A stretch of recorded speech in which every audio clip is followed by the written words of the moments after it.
Hello? Yukon 28209.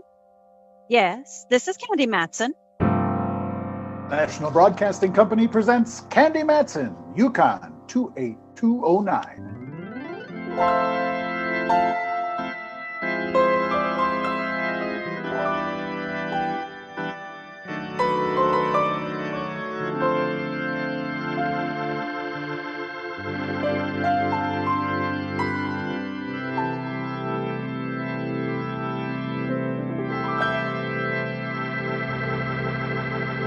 Well, that was a pleasant afternoon, Rembrandt, dear. Pleasant, but unprofitable. As many times as I've been to the horse races, I never seem to have the gumption to quit while I'm ahead. Like Damien Runyon once said, horse players die broke. Well, yes, I'm also reminded of that old song, Horses Don't Bet on People. But the scenery was lovely. I enjoyed it. Yes, Golden Gate Fields is a beautiful park. Say, Candy, why are you headed up into the Berkeley Hills? I wanted to avoid the traffic on East Shore Highway this time of afternoon. And two, just had a thought. Bully for you. So few people have them anymore. What might the idea be? I know a cozy little spot to eat over in Lafayette. How would you like to have dinner there instead of town? Ah, splendid, girl. Sounds delightful. My, this is rather forlorn country up this way. Yes, the real estate boys haven't caught up with it yet. Wait till they see the results of the recent census. Homes will be sprouting all over these hills like the poppies are now. Help! Help me, please! What was that? It came from back there, Candy. Must be from that house. It's the only one around here. Come back! Help! Serious! Yes, it's that house. Let's find out what this is all about, Ducky.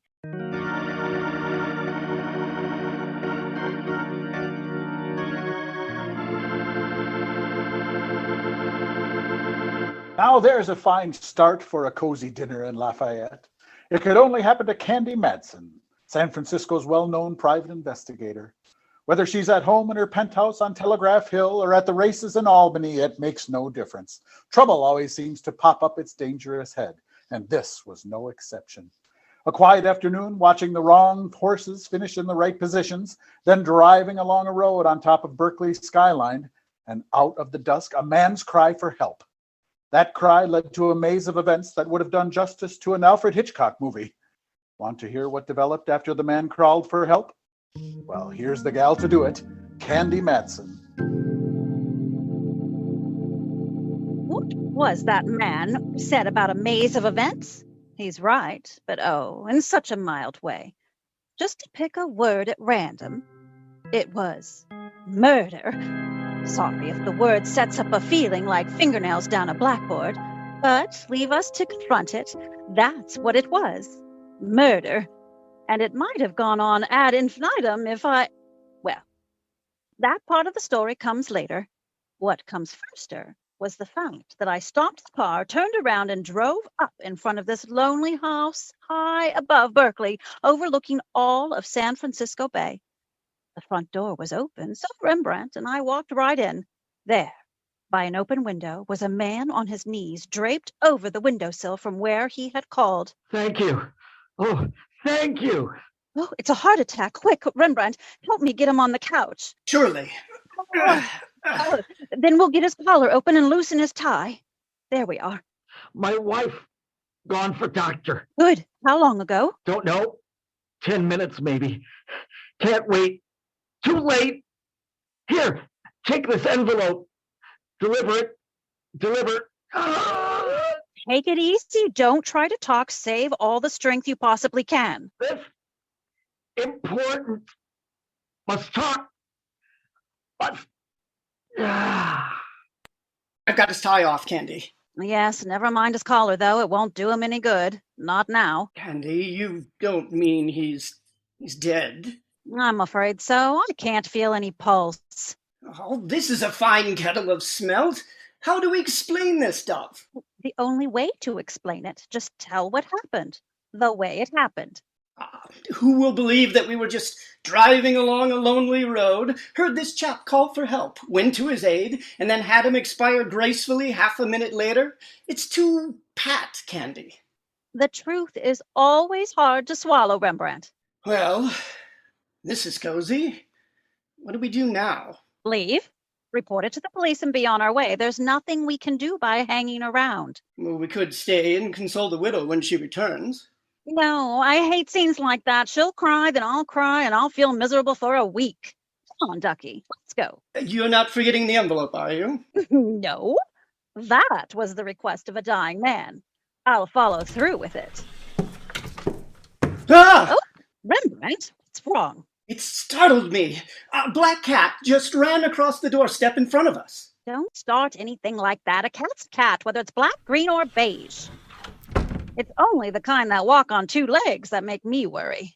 Well, start worrying then. Here comes one of the males of the species. Oh, pardon me. Certainly. Are you the doctor? Yes, that's right. I'm afraid you're a bit late, Doctor. The gentleman there is dead. What? Jerome, dead? Oh, the fool. I warned him. I'm not being curious, you understand. But where's the gentleman's wife? Well, she's inside, isn't she? No, just before he died, she said she'd gone to get you. Well, she called me. On the phone. I assumed it was from the house hero. Well. I just knew something like this would happen. It was that black cat. Oh, Ducky, come. By the way, Doctor, what's the gentleman's name? Moreland. Jerome Moreland.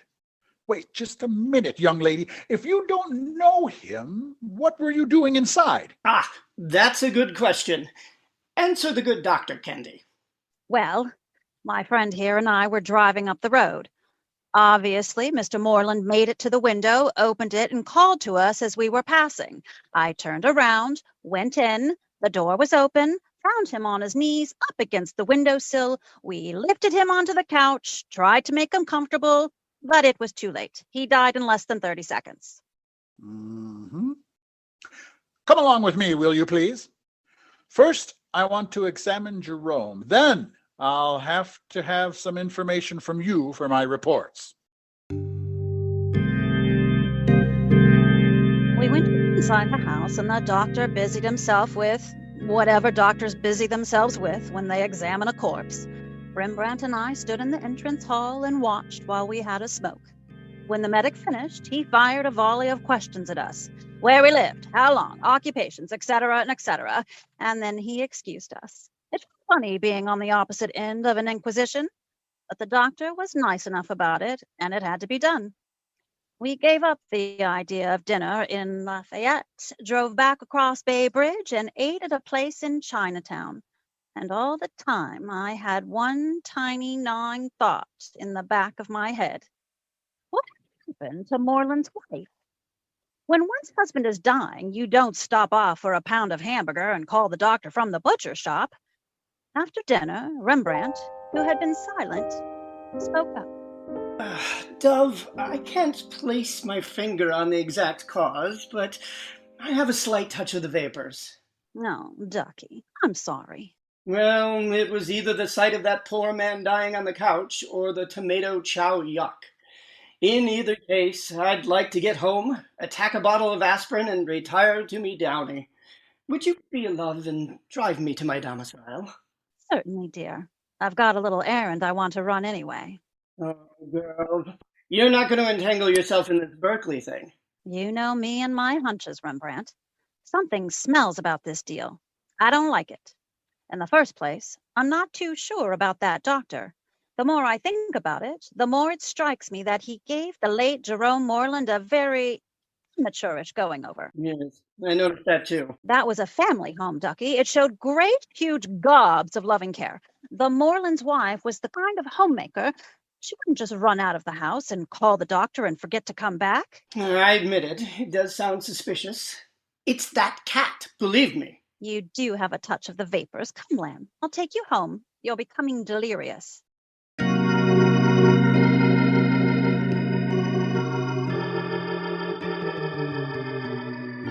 I drove Rembrandt to his place on California Street, then over attorney to the Hall of Justice. It was just possible that my number one boy, Inspector Ray Mallard of San Francisco Homicide, might still be on the job homiciding. The only place to park was a red zone, so I took the loyalty oath, parked, and went into the grim gray structure of justice. Mallard was still homiciding. Well, Cupcake, what brings you around to these dank dungeons? Not love. Not at this late hour. Oh, if that isn't just like a suspicious foot flat. A girl drops around to say hello, and right off the bat, she gets a verbal left right to the chin. You gotta admit, Candy, the thing looks phony. Social calls are usually made a bit earlier in the evening.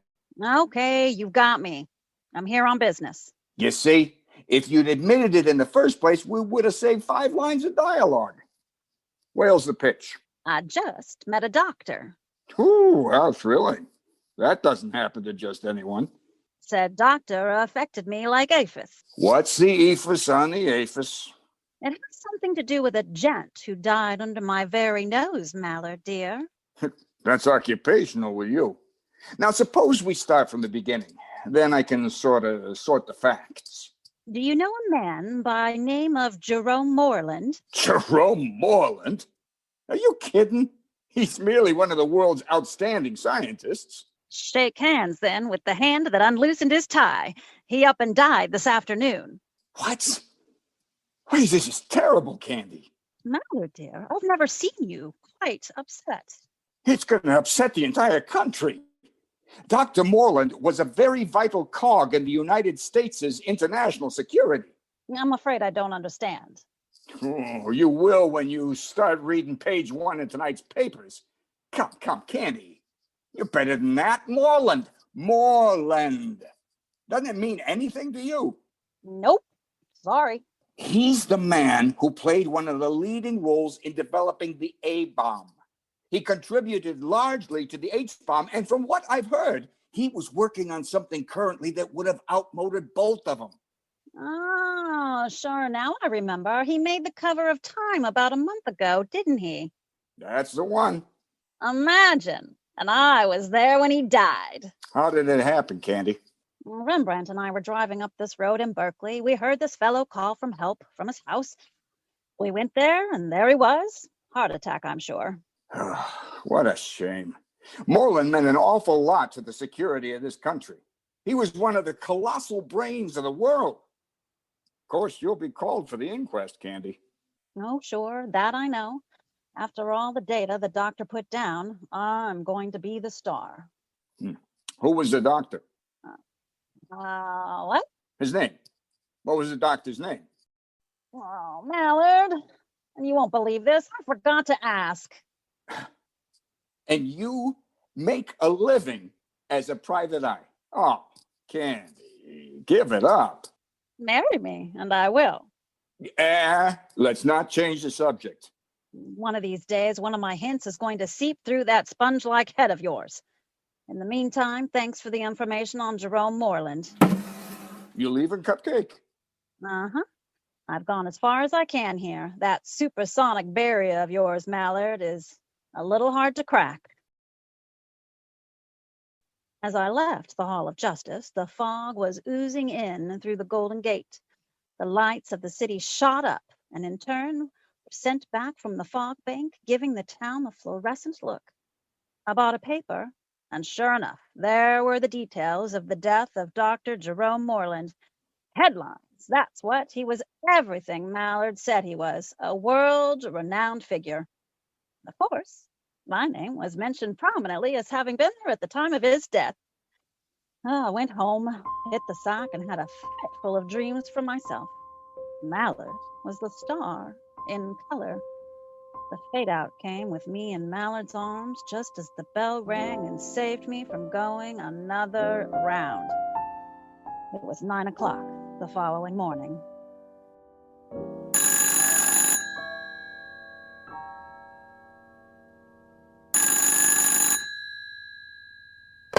Hello, Yukon 28209. Miss Candy Matson? That's right. Sorry to wake you. This is the coroner's office in Berkeley. Yeah, I forgot about this. You'll have to appear at the inquest of Dr. Jerome Moreland this afternoon at 1 o'clock. This office. Okay, I'll be there. Thanks. Quite all right. That definitely was the end of Mallard in color. So I got up, showered, pressed, and started applying the lipstick, and that's when I remembered. Looking for the lipstick in my purse, there was the letter the good Dr. Moreland had entrusted me. I'd actually forgotten all about it. I looked at the envelope. It was addressed to Hans Mittelstadt, Snug Harbor Hotel, Embarcadero, San Francisco. I had an appointment to have my hair done. So Mr. Mittelstadt would have to wait. I dropped down to my girl Veda. I sat, she worked, and several pin curls later, I picked up Rembrandt and drove over to the coroner's office in Berkeley. It was the usual routine, questions, answers. I testified, then Rembrandt, then the doctor we had bumped into the day before. Still, no Mrs. Moreland. That, to me, was the major issue in the whole deal. There was only one opening. That was Hans Mittelstadt at Snug Harbor Hotel on the waterfront in San Francisco. That's where we went. Who? Stand to windward, and I'll do it again. Mittelstadt. Hans Mittelstadt. Well, I don't believe we have anyone registered here under that name. Of course, I've just returned from vacation. Well, if you can get your mind off the Whispering Pines, would you take a look in your book? Yes, of course. I'm terribly sorry. There doesn't seem to be any Mittelstadt listed. Moment. Buster, what's that right there? I must have overlooked that. Well, that is Mittelstadt, isn't it? It doesn't spell Smithy now. Come on. What's the room number? Look, miss, why don't you beat it? You're just leading with your chin. It's my chin, and I'll lead with it if I want to. Are you acquainted with Herr Mittelstadt? Acquainted with him? Of course. Not only that, I have a very important letter for him. Well, didn't you say so? Room 332, to the left after you get out of the elevator. The clerk lifted an eyebrow toward the north, indicating where the elevator was. I found it. The elevator, not the eyebrow, and hosted myself to the third floor. A few steps around a dingy corridor, and I was face to face with room 332. I knocked. I cooled my heels for about 10 seconds and knocked again. Still no answer. So I tried the door. It squeaked open, the blinds were down, and I was almost in a dusky darkness. I tumbled around for the light switch, found it on the wall next to the door, and clicked it on. What I saw wasn't pretty. The body of what had been an attractive woman in her early 40s sprawled out on the floor on the other side of the bed. It only took one look to tell me she was dead, and a set of finger marks around her neck told me how it had been done. And another look at her neck told me who it was, a locket with the name inscribed in black. Ruth Moreland. I'm glad I got that far, because that's when the lights went out. I floated through space for an eon or two. Then vaguely, something came into audible focus. A voice. A familiar voice. Yes, it was Mallard. At first, it sounded as though he were calling from a deep well. So that's where I was. Then his voice changed. Come on, Candy, snap out of it. You've been out long enough. Come on, Cupcake. Get with it. I'm tired of having to hover over you like a duenna. So you got a lump on your head. I got work to do. Little by little, his voice came into normal shape. Oh, Candy, be reasonable. Untwirl your eyes and talk to me. The lights came back on. Mallard stopped spinning around, and I saw where I was, a cot in an emergency hospital. Oh, that's my girl. Mallard? What happened? Supposing you tell me. I would if I could, but I can't. I know I got smacked, though. Oh, that's for sure. You could use that knob on your head for a bookend. How did I get here? Well, it seems whoever tapped you on the noggin didn't want it to take permanently. They gave you the treatment lightly, just enough to put you in a blackout, then went through your purse like a tornado through Kansas. The room clerk at the joint called the Snug Harbor, phones the police to come and pick up one limp tomato named Candy Matson and one very dead tomato named of Ruth Moreland.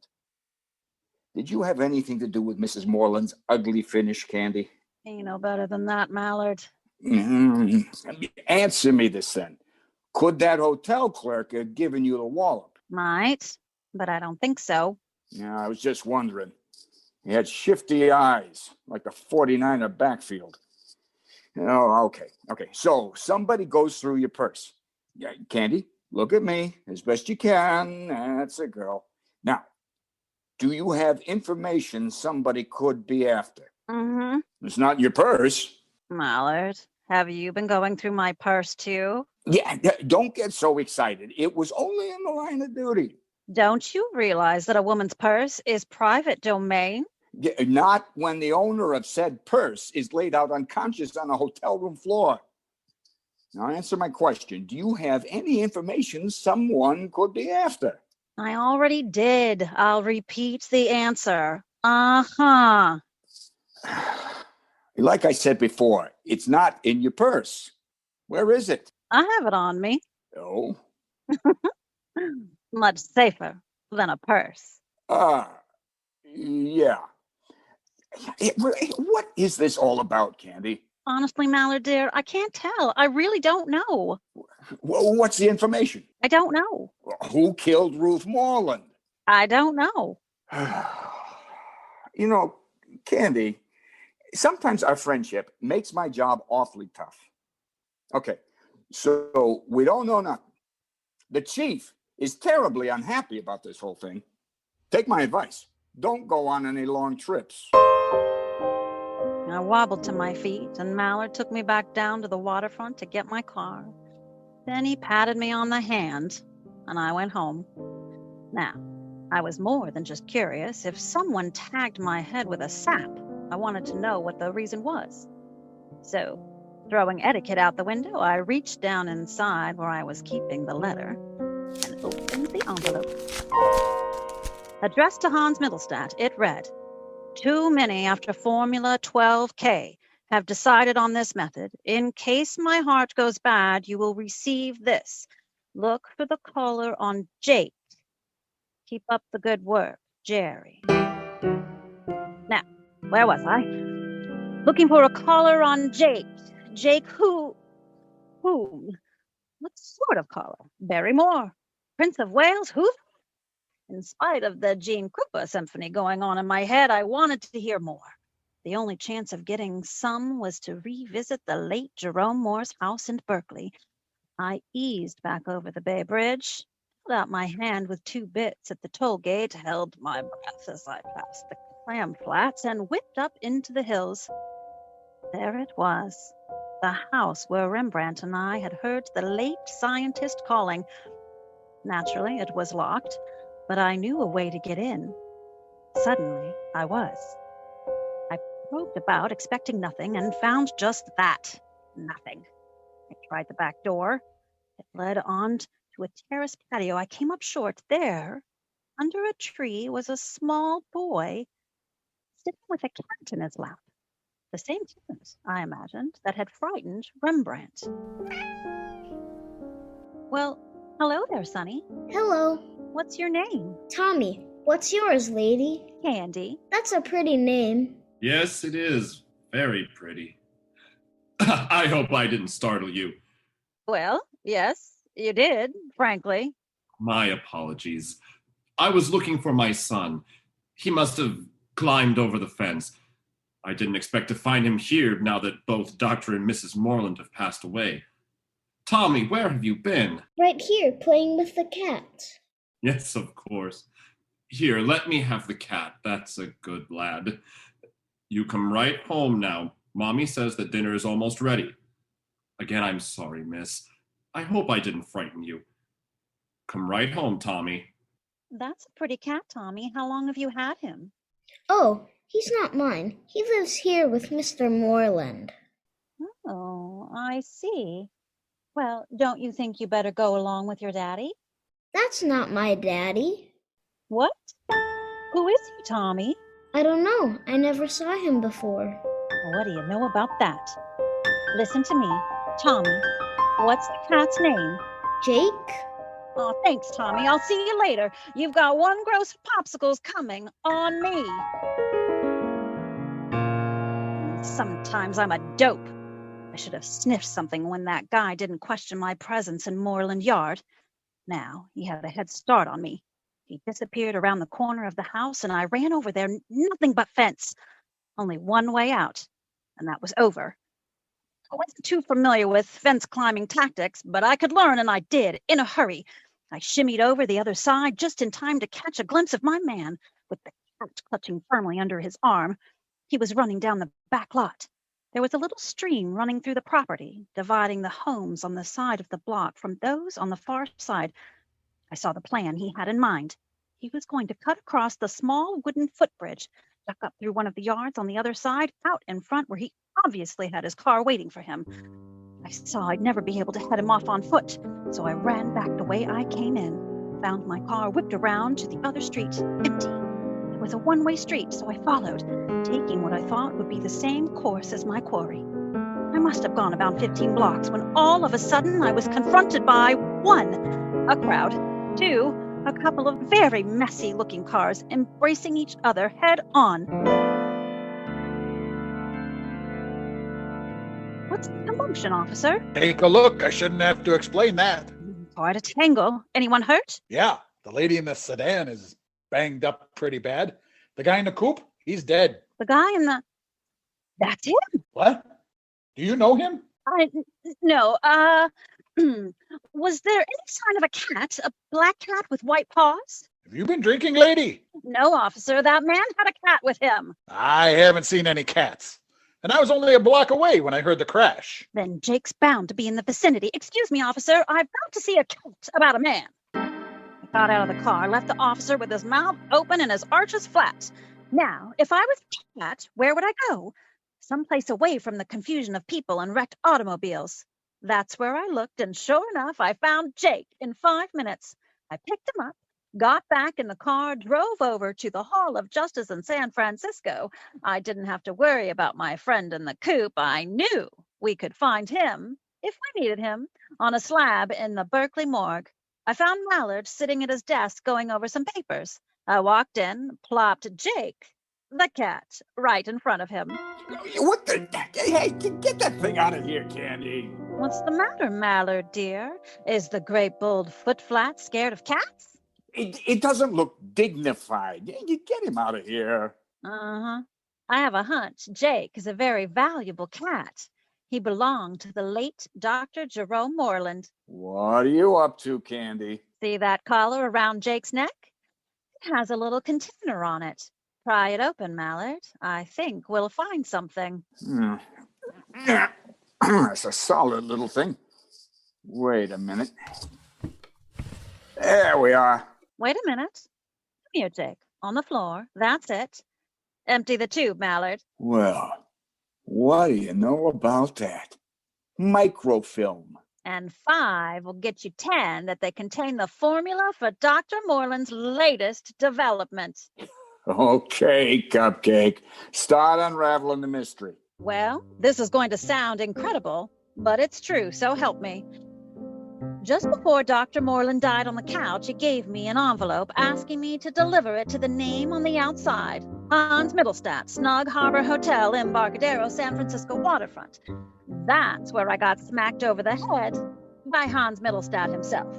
He read the accounts in the paper stating that I was present at Moreland's demise. He figured the good doctor had given me information to pass on, whacked me on the beanie, and went through my purse. I'd like to have a talk with that guy. It's too late, Mallard. He's busy atoning for his sins. He was killed this afternoon in an auto crash in Berkeley. Well, that saves me a spot of work. I don't like guys who go around slugging my favorite private eye. When I got home after having my head examined by a sap, I decided to look at the message inside the envelope. I thought that if it was worth getting my skull cracked, I was entitled to snitch a look. The meat of the thing indicated that said Middlestat was to look for the collar on Jake. That left me nowhere, Mallard, until I got to thinking about what Rembrandt had said earlier. It was the cat. I had kidded Rembrandt about that. Then I did some more thinking. It was just a hunch, but it worked. A little boy told me the cat's name was Jake. The cat carried vital information in that thing on his collar. Just how vital remains to be seen when you have your boys enlarge that microfilm. You were right. It is incredible, Candy. How about Mrs. Moreland? How did she figure in the deal? The way I get it is this. Moreland and Middlestat had worked together. Just recently, Moreland had finished his formula. He'd been working night and day, and as a matter of fact, that's what brought on his fatal heart attack. In his type of work, he trusted no one, except Hans Middlestat, a bad trust, as Middlestat was a foreign agent, and he was here for the express purpose of getting the facts and figures away from Moreland. He became impatient, bumped into Mrs. Moreland, and on her way to call the doctor, forced her to his hotel, where he tried to make her tell him where Moreland kept his records. She wouldn't talk. So, in a wild burst of frenzy, he choked her to death. And that's when I walked in, shortly after. These spy boys are tough cookies. Yes, but not especially smart. If he'd been patient, I'd have given him that information willingly, according to Dr. Moreland's dying request. Isn't that irony for you? That's right. Poor Dope was bilked by his own chicanery. As it was, he almost got away with it. If it hadn't been for that auto wreck, he'd been off and running, back to his comrades. And I use that word deliberately. Well, Candy, I've got to admit you used your head on this one. I most certainly did. I've still got the lump. Come on, Mallard. Look off for a little while. You can buy me a Gibson. A Gibson? Sure. You got one coming. And while we're at it, one big bowl of milk for Jake. Straight.